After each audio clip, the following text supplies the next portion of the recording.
오늘은 예수님의 부활을 기념하는 부활 주일입니다. 예수님은 우리 인생 최대 문제인 죽음의 문제를 해결하기 위해 죽은 자 가운데서 부활하셨습니다. 인생에 우리 다양한 문제가 있잖아요. 근데 그 우리 인생의 최대 문제는 사실 죽음의 문제입니다. 죽음 앞에서 사실은 우리가 갖고 있는 문제는 아무것도 아닌 것이 되어버리는 경우가 많잖아요. 실상 모든 인생은 그 죽음의 공포라는 보이지 않는 이 쇠창살에 갇혀 있죠. 우리가 한 번뿐인 인생을 후회 없이 보다 의미 있게 살고자 하면 건전한 인생관 중요하겠지만 그것보다 우리가 이 죽음의 공포라는 이 쇠창살을 해체시킬 수 있는, 무력화시킬 수 있는 정말 좀 성숙한, 온전한 죽음관부터 우리가 이제 사실 배우고 습득해야 되는 것입니다. 그런데 이 죽음에 대한 이 두려움, 공포를 무력화시킬 수 있는 이런 성숙한, 지고한 죽음관이라는 게 이게 나이가 들면 저절로 터득하고 알게 되는 게 아니거든요. 이런 죽음관이라는 것은 죽음을 인정하고 받아들이면서 그 죽음의 공포를 직면하는 가운데 죽음에 대하여 묻고 사유하는 이런 학습 과정과 인고의 과정을 통해서 우리가 얻게 되는 겁니다. 그러므로 우리가 이제 온전한 죽음관을 가지고 우리가 인생을 바라보고 죽음의 공포를 제거하면서 인생을 보다 자유롭게 살고자 한다면 죽음을 공부해야 되는 거예요. 우리는 학교 다닐 때 죽음을 배우진 않았잖아요. 그런데 선진국은 이미 학교 교육에 이 죽음학이 들어와서 학제에 편성되어 있습니다. 죽음 교육이 가장 활발하게 이루어지는 나라는 이제 미국인데요. 1960년도에 미국에서는 이 죽음학을 정규 교육 과정으로 편입하여서 죽음 교육을 실시하고 있습니다. 죽음 교육이 언제부터 시작되는 줄 아세요? 미국은 유치원 때부터 시작합니다. 유치원, 초, 중, 고교까지 쭉 단계별로 죽음에 대하여 가르치고 있고요. 독일도 마찬가지입니다. 독일도 좀 늦었지만 1980년대 이후 죽음 교육을 유치원부터 초, 중, 고등학교까지 단계별로 쭉 13년간에 걸쳐서 죽음 교육을 실시하고 있습니다. 아시아에서 죽음 교육이 활발하게 이루어지는 나라는 일본, 대만 이런 나라들인데 대만에서는 1999년 1,500명의 사상자가 난 대지진 사건 이후에 이제 중고등학교 교육 과정에 이 죽음 교육이 포함됐다고 합니다. 우리나라도 대지진 사건에 비견할 만한 세월호 참사 또 이태원 참사 같은 큰 참사 사건이 있었지만 죽음을 가르쳐야 된다라는 그 얘기를 하는 말은 들리지 않고 있습니다. 대한민국은 여전히 OECD 국가 중에 자살률 1위를 지금 지키고 있는데요. 여러 가지 원인이 있겠지만 그 중에 하나는 죽음학을 가르치지 않고 있기 때문입니다. 우리가 이제 일반 교육계에서 죽음을 가르치자면 어디서 가르쳐야 되겠어요? 교회라도 이 죽음을 잘 가르쳐야 되는 거죠. 그러면 죽음학에서 말하는 죽음의 내용은, 가르치는 죽음의 내용은 구체적으로 어떤 것일까요? 죽음 교육이란 말 그대로 그냥 죽음을 가르치는 거예요. 그런데 죽음 교육은 매 순간 죽음을 의식하며 살라고 하는 게 가장 중요한 핵심적인 교육의 내용이에요. 의식하고 사는 거예요, 죽음을. 우리가 죽음을 의식하면 좀 불편하잖아요. 두려움도 오고. 근데 이거를 감수하며 살아야 된다는 거예요. 왜?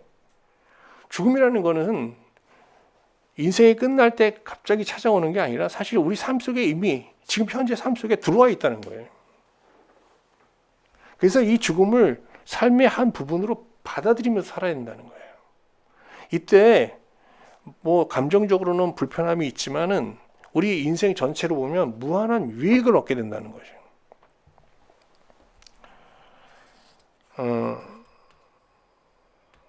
그런데 이런 죽음 교육을 부정적으로 보는 견해도 있어요.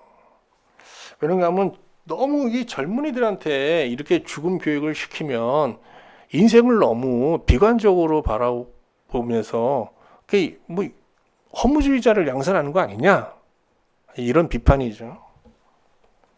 여러분 어떻게 생각하세요? 근데 실제로 죽음 교육을 해봤더니 이 젊은이들이요, 매 순간순간을 굉장히 소중하게 여기면서 뭐 허무주의, 비관주의자가 아니라 인생을 좀 더 애착을 갖고요, 더 의미 있는 삶을 살고자 노력하는 변화들이 감지됐어요. 그리고 무엇보다도 더 놀라운 것은 자살률이 낮아졌어요.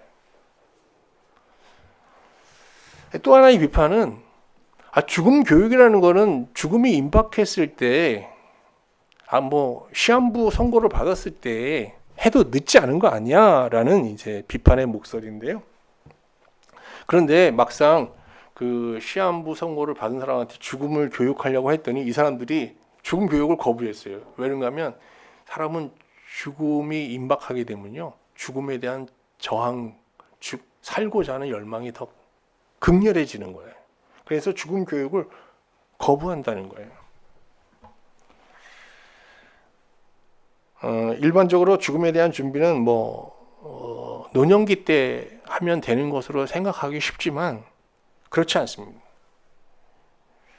죽음은 예고 없이 언제 어디서든지 누구에든지 찾아올 수 있는, 사실은 이게 예측할 수 없는 일이잖아요. 우리 인생의 미래에 가장 확실한 건 죽는다는 건데, 문제는 언제 죽을지는 아무도 모르는 거예요. 그래서 이제 준비하며 살아야 되는 건데, 죽음에 대한 준비는 이제 빠르면 빠를수록, 특히 젊어서부터 건강한 성숙한 죽음관을 가지고 인생을 살아가는 거 정말 무엇보다 중요하다, 이런 이제 결론에 도달해 있는 겁니다. 그러면 좋은 죽음을 준비할 수 있는 최고의 교과서는 뭘까요? 여러 책들이 죽음에 관한 책이 나오지만 우리 신자들이 봤을 때 최고의 교과서는 성경이죠.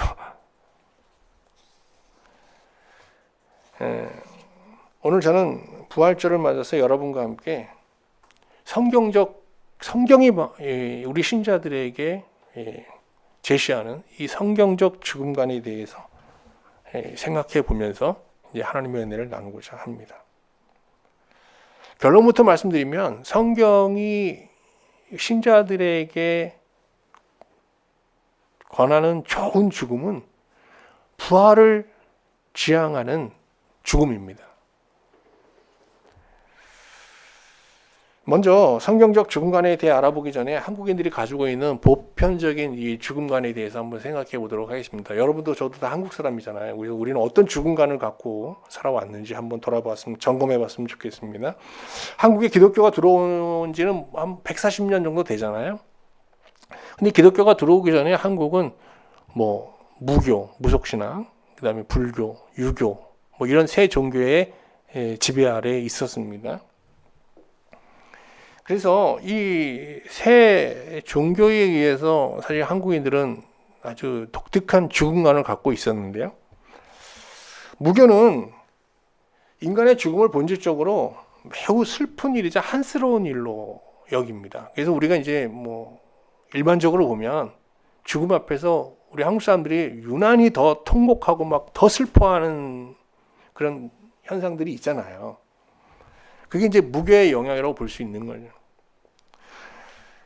특히 무교는 인생이 생전에 유복한 삶을 살다가 천수를 누리면서 자연적 수명을 다 한 사람은 선한 영이 된다고 말해요. 그런데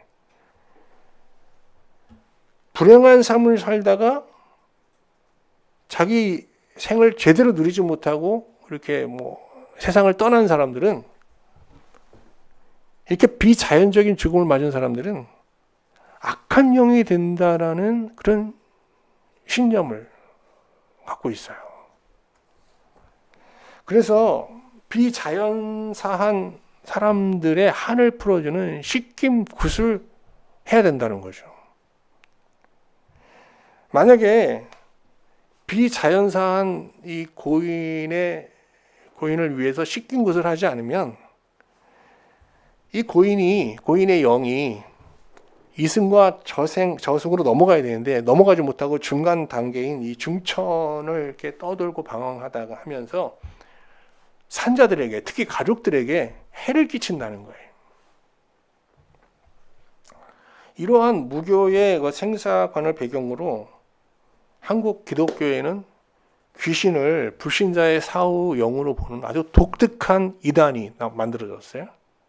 아시죠, 여러분? 김기동 목사가 만든 베레아라는 이단입니다. 모르시나요? 하여간 그런 이단이 있습니다. 한때 한국 교회를 들썩들썩했던 이단입니다. 이게 그러니까 무속적 기독교인 거죠. 베레아가. 세계 어디에도 없습니다. 귀신을 불신자의 사후영이라고 얘기하면서 막 불러내서 대화하고 막 너 언제 들어왔냐, 나가라, 뭐 일종의 씻김굿을 해주는 거예요. 참. 불교 볼까요?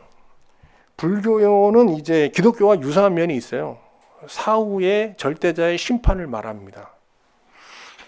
여러분 신과 함께 하는 영화 보셨죠? 이게 이제 불교의 이제 중간을 뭐 완전히 영상화해서 만든 영화입니다. 사람이 이제 죽으면 저승의 주제자인 넘나대왕이 저승사자를 보내잖아요. 그럼 이 저승사자의 안내를 받아서 이제 험난한 여정을 거쳐서 저승에 당도하게 됩니다. 이때 이제 뭐 10대 왕들을 만나서 뭐 가난한 자에게 먹을 걸 주었냐, 옷을 주었냐, 뭐 함정에 빠진 사람을 뭐 구해줬냐, 뭐 등등 막 여러 가지 신문을 받잖아요. 그러니까 이 땅에서 살면서 선악에 대한, 공로에 대한 이런 이제 신문을 받는 겁니다. 근데 그 기간이 며칠 걸린다는 거예요? 49일 걸린다는 거 아니에요. 그래서 불자들은 어떻게 해요? 49제를 드리잖아요. 왜? 저승까지 잘 갈 수 있도록 또 모자라는 공로를 어떻게 해요? 대신 채워주는 겁니다. 그 다음에 이제 유교로 가면은요, 유교의 이 생사관이 사실은 한국인의 죽음관에 가장 큰 영향을 미친 것 같아요. 유교는 인간의 영혼을 비롯하여 모든 생명체의 영혼은 죽음 이후에 일정 기간 존속하다가 소멸된다고 봅니다. 그러니까 영혼 불멸설을 인정하지 않는 거예요. 그런데 유교는 어떤 조상들에 대한 제사를 명하고 있잖아요. 이 제사라는 게 뭐 도덕적 품성, 즉 충효 정신의 이 함양을 위해서 명한 거거든요. 그런데 이 제사, 유교의 제사 전통이 유교와 불교의 이런 죽음관과 이게 결탁이 된 거예요. 그래가지고 유교의 이 제사에서 제사를 드리는 게 조상신을 섬기는, 이게 유교가 본래 얘기했던 뭐 충효 사상의 발효로 이루어지는 게 아니라 이게 영적인 이 행위가 돼버린 겁니다. 이렇게 한국인의 의식 속에는 종교와 유교의 죽음관이 막 뒤섞인 좀 혼란스러운 죽음관이 자리 잡고 있는 겁니다. 여러분 어떻게 해요? 여러분도 여러분의 죽음관에 이런 영향이 있나요, 없나요? 전혀 없습니까? 예, 여러분들이 기독교인이라서 그렇지. 여러분 주변에는 그런 분들 많이 있죠. 자, 그럼 여러분들은 이때 다 성경적인 죽음관을 갖고 이제 계신 것 같은데요. 그럼 정말 성경이 말하는 죽음관은 어떤 것인지 좀 더 살펴보도록 하겠습니다. 한번 우리의 죽음관을 점검해보는 시간을 가졌으면 좋겠어요. 기본적으로 성경은 인간의 죽음을 자연적 죽음과 비자연적 죽음으로 구분합니다. 두 개의 죽음을 말해요. 히브리서 9장 27절 말씀 볼게요. 한 번 죽는 것은 한 번 죽는 게 나오죠. 사람에게 정한 것이요. 그 후에는 심판이 있다. 두 번 죽는다는 거예요, 사람은. 그래서 히브리서 기자는 한 번 죽는 것은 사람에게 정해진 것이라고 말하는데 이것이 바로 성경이 말하는 자연적 죽음이에요. 자연적 죽음이라는 것은 죽음을 하나님의 창조 질서 속에서 진화되는 생명의 자연적인 종결로 보는 죽음에 대한 정의예요. 여러분 이게 자연법에 의해서 따라서 이제 지배를 받으니까 우리도 태어남이 있고 탄생이 있고 소멸이 되는 거예요. 흙으로 왔으니까 어떻게 흙으로 돌아가는 거예요. 이게 자연적 죽음입니다. 그런데 성경은 또 하나의 죽음을 말하잖아요. 그 죽음은 뭡니까? 죽음 뒤에 심판을 받는 겁니다. 절대자 앞에서 도덕적 심판을 받는 거예요. 이 죽음이 무서운 건 여기서 이 심판에서 구원을 받지 못하면 성경은 영벌에 처해진다는 거 아닙니까? 그래서 이 두 번째 사망, 이 둘째 사망이 굉장히 무서운 거죠. 사도 요한은 요한계시록에서 자연법에 근거한 이 첫째 죽음을, 이 자연적 죽음을 첫째 사망이라고 하고 절대자 앞에서 받게 될 도덕적 심판을 둘째 사망이라고 했습니다. 성경은 이 두 가지 죽음을 얘기하면서 깨워서 이 죽음을 준비하라고 하는데 여기서 준비하라는 것은 첫째 죽음이 아니라 둘째 죽음이에요. 돌아갈 때, 이 죽을 때 뭐 장례 물품을 준비하고 뭐 묘지 준비하고 이런 준비하라는 게 아니고요. 하느님 앞에 서게 될 절대자 앞에서 받게 될 그 심판을 준비하라는 겁니다. 그러므로 하나님을 섬기는 신자라면 누구든지 이 둘째 사망을 늘 인식하면서 깨어있는 삶, 준비하는 삶을 살아야 하는 것이죠. 바울 사도는 이 젊은 날 구약 성경을 좀 묵상하고 성경을 통해서 어떤 인생관, 죽음관을 쭉 정립하는 과정에서 이 둘째 사람의 모든 영혼이 둘째 사망의 위험 아래에 있다는 걸 깨달았어요. 그리고 둘째 사망과의 전쟁을 선포합니다. 한번 볼까요? 고린도전서 15장 55절인데요. 사망아 너의 승리가 어디 있느냐? 사망아 내가 쏘는 것이 어디 있느냐? 이게 호세아 13장 14절 말씀을 사실 인용한 거예요. 이게 바울의 독자적인 선언이 아닙니다. 여기서 싸우겠다고 하는 건 둘째 사망의 해를 내가 그냥 받지 않겠다는 거예요. 그러면 바울이 예수 그리스도를 믿기 전인데요, 이때.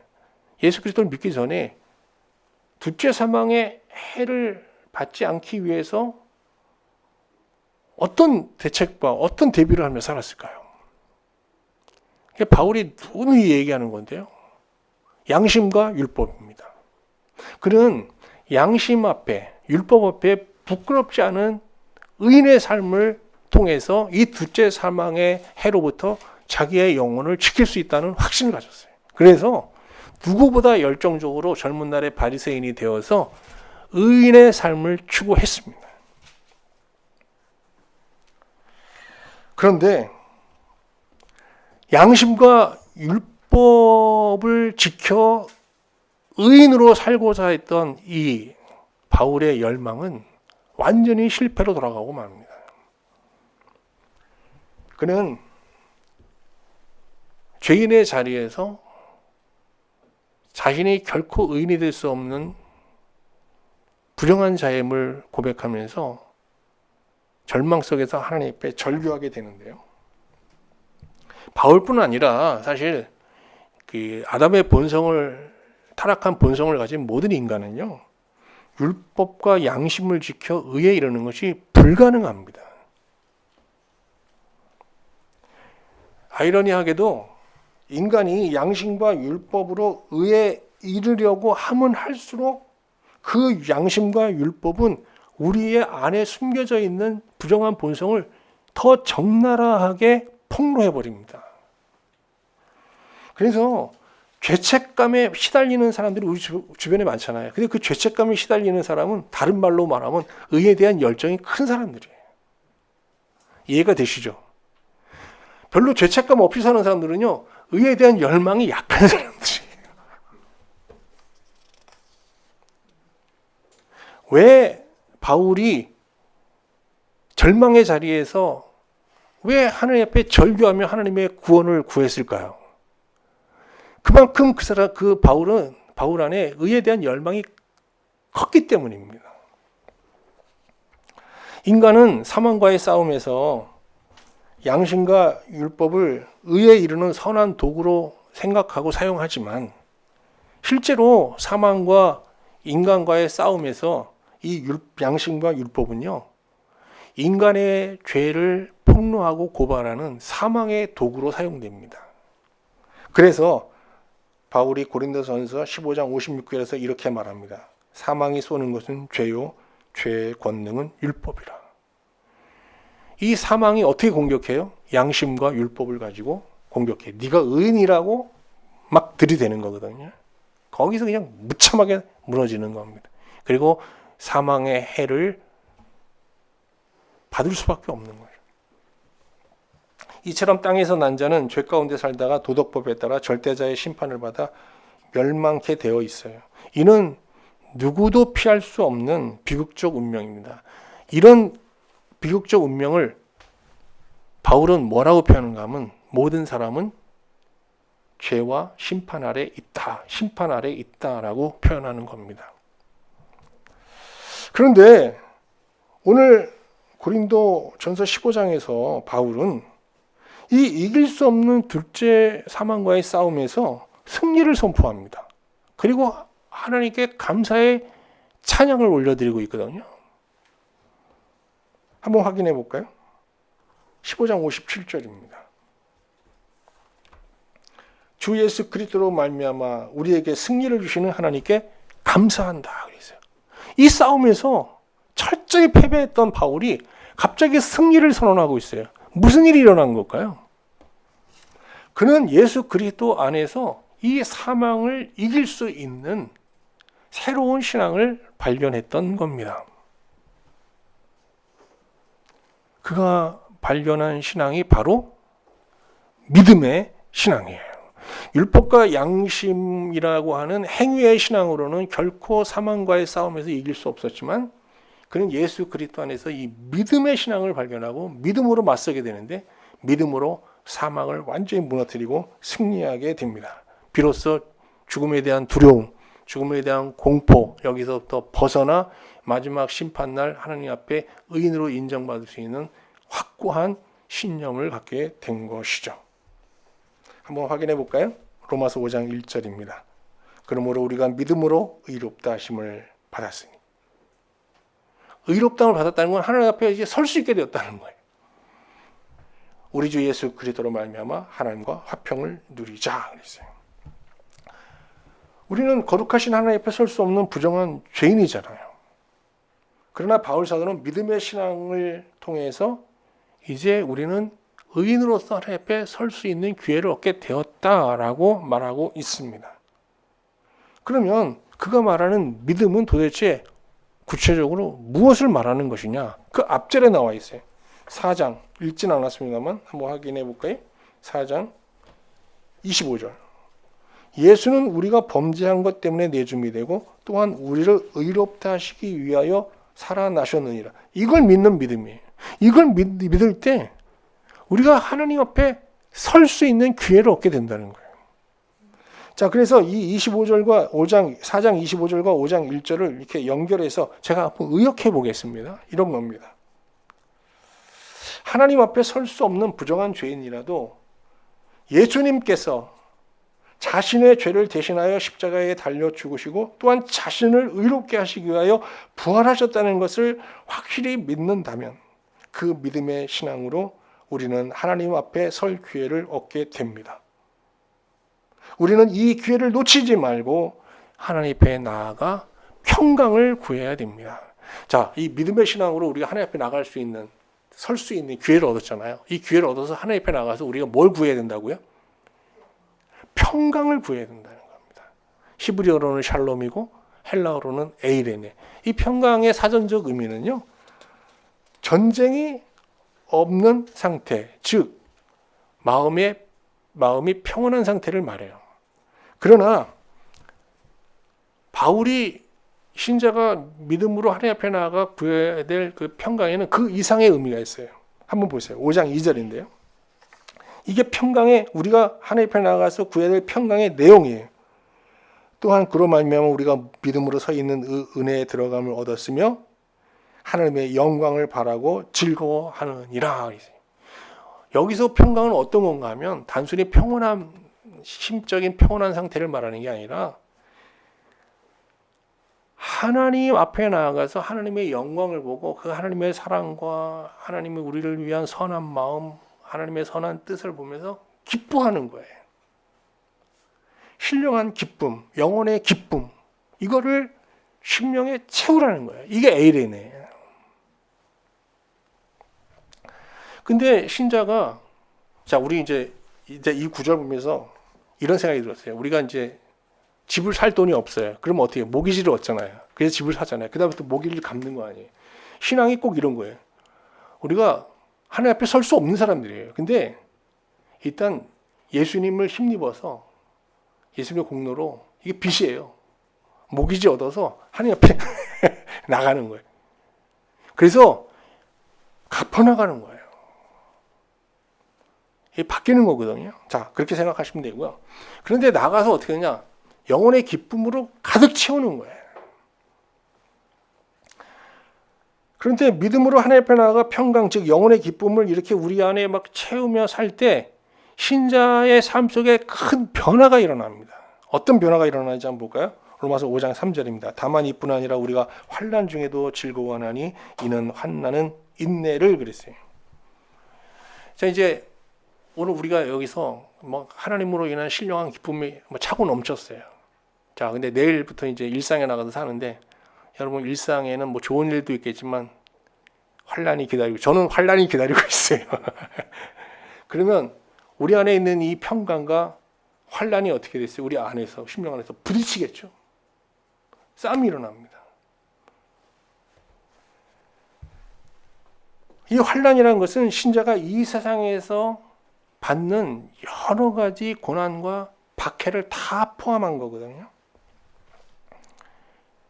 그런데 신자가 은혜의 보좌 앞에 나아가서 하나님이 주신 평강, 영혼의 기쁨을 정말 배부르게 먹고 마시면서 마음의 부여함을 갖고 이 환난을 대하면 인내할 수 있게 됩니다. 인내라는 게 뭔가 하면 어떤 극한 상황에서도 의연함을 잃지 않는 지고한 품격을 말하는 거거든요. 흔들리지 않는 거예요.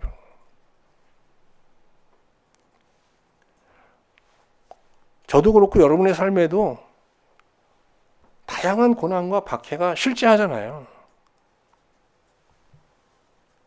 그러나 신자가 이런 세상의 유혹과 박해를 두려워할 필요가 없어요. 신자가 하나님 앞에 나아가서 누릴 수 있는 평강이 우리가 세상에서 받는 위협과 박해의 그 총합보다 비교할 수 없을 정도로 큽니다. 뭐가 더 크다고요? 이게 반대로 들으시면 큰일 납니다. 하나님 주신 이 평강이 이 세상에서 우리가 받는 박해보다 비교할 수 없을 만큼 크다는 거예요. 이게 제 개인적인 얘기 아니라 바울의 얘기예요. 로마서 8장 18절에서 바울이 이렇게 말합니다. 생각하건대 현재의 고난은 장차 우리에게 나타날 영광과 비교할 수 없도다. 아니, 우리가 받는 이 은혜, 이 하나님 주신 이 기쁨, 사랑, 이거와 이 세상에서 받는 박해 비교해 보니까 게임이 안 된다는 거예요. 그래서 신자는 세상에서 어떤 박해를 받을 때 아프죠. 고통스럽죠. 근데 그거를 감기 정도로 여기면 됩니다, 여러분. 감기. 여러분, 독감과 감기의 차이 아시죠? 이게 독감과 감기는 비슷한 병 같지만 엄연히 다른 병입니다. 독감과 감기는 증상이 비슷해요. 그런데 감기는 뭐 여러 바이러스, 100가지가 넘는 바이러스가 막 혼합되어 있는 거잖아요. 그래서 감기 약은 먹어봐야 사실은 증상 완화하지 바이러스 치료 못합니다. 근데 감기의 바이러스는 치명적이지가 않아요. 그냥 어떻게 잘 푹 쉬고요. 잘 먹으면 일정 시간이 지나면 낫게 돼 있습니다. 우리 아내는 자꾸 감기 걸리면 약을 드세요. 하여간 약 드시는 것도 좋지만 안 드셔도 됩니다. 근데 독감은 달라요. 독감 바이러스는 인플루엔자잖아요. 이거는 반드시 치료를 받아야 됩니다. 방치하면 큰 병으로 발전하게 되죠. 감기는 특정 백신이 없지만 독감은 백신이 있잖아요. 백신도 맞고. 어쨌든 신자를 위협하는 이 세상의 환난, 이 세상의 어떤 예고된 고난들, 이거는 감기 정도에 불과한 거예요. 힘들 때 하나님 앞에 믿음으로 하나님 앞에 나가서 하나님의 평강을 구하고 하나님 주신 사랑과 은혜를 깊이 누리고 그렇게 영적으로 쉬다 보면 이게 이겨낼 수 있다니까요. 그리고 때로는 물러나기도 하고요. 이런 과정에서 근데 이렇게 인내의 과정에서 우리 안에 더 놀라운 일이 일어납니다. 우리 안에서 연단이라는 현상이 일어나요. 한번 볼까요? 5장 4절. 인내는 뭐로 이어져요? 연단을. 연단은 소망을 이루는 줄 알미로다 그랬어요. 여기 연단이라는 단어 아주 중요한 단어입니다. 헬라어로 도키미온이라고 하는데 여러분 잘 아시는 대로 우리가 금속을 재련하는 과정에서 불순물을 제거하려면 어떻게 용광로에 집어넣고 녹이잖아요. 그리고 걸러내잖아요. 이게 바로 연단이에요. 도키미온. 그러니까 우리가 하나님의 평강을 가지고 이 세상의 환난과 고난과 맞서 싸우는 이런 내적 전쟁을 막 벌일 때, 내적으로 영적 전쟁을 벌일 때 이 과정에서 어떤 일이 일어나는가 하면 우리 마음이 녹는 거예요. 그러면서 어떻게 아담의 그 본성, 교만과 타락과 교만과 정욕과 탐욕이라는 이런 악한 부정한 본성들이 점점 어떻게 해요? 제거되는 겁니다. 그리고 어떻게 해요? 예수 그리스도의 새 본성으로 조금씩 새로워지는 거거든요.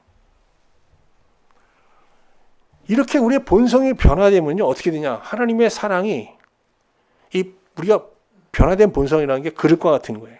이 그릇에 어떻게 하나님의 사랑이 채워지는 겁니다. 그러면 하나님의 사랑이 더 크게 부어지는 거거든요. 그래서 어떻게 해요? 소망이 이루어지는 거예요. 우리 소망은 뭐예요?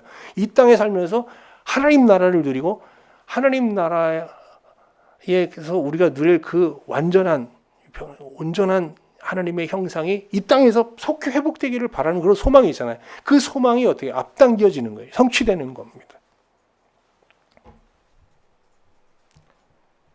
그래서 보세요. 5장 5절 말씀. 소망이 우리를 부끄럽게 하지 아니하면 우리에게 주신 성령으로 말하며 하나님의 사랑이 우리 마음에 부은 바 됨이니.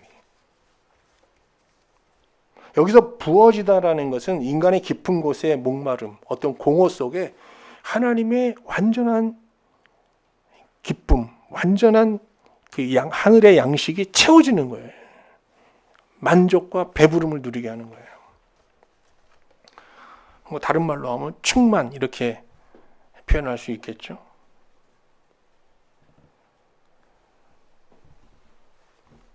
자, 이제 다시 한번 정리해 보겠습니다.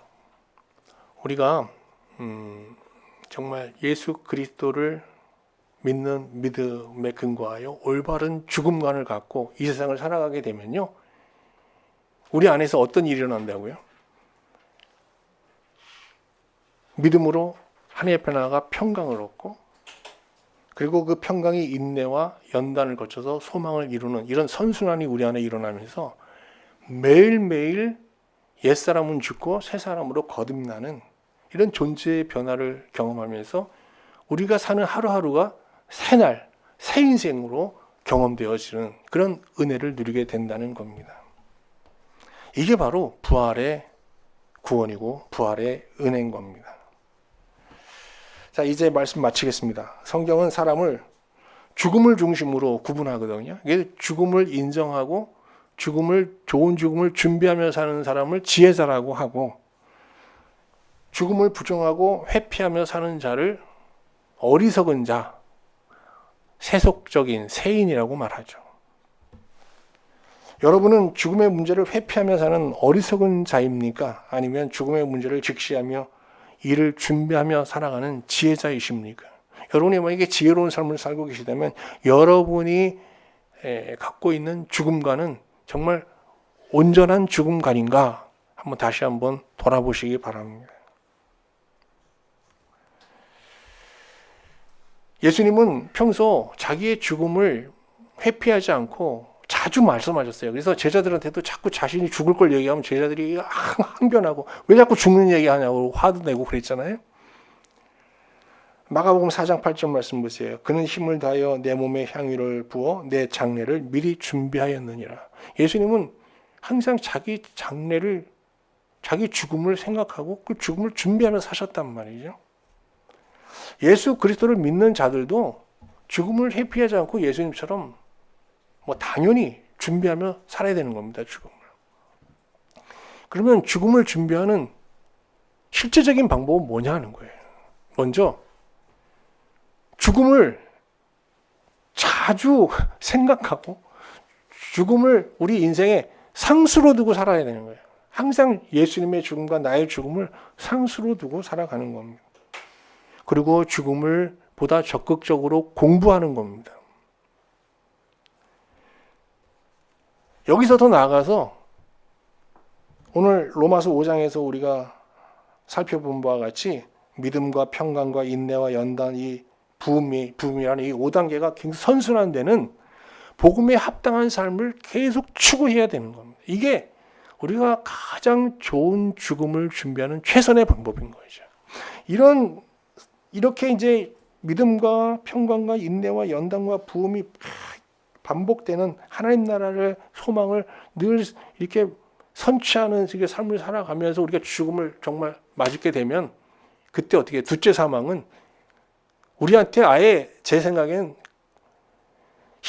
우리를 참소하는 일을 시도도 못할 거예요.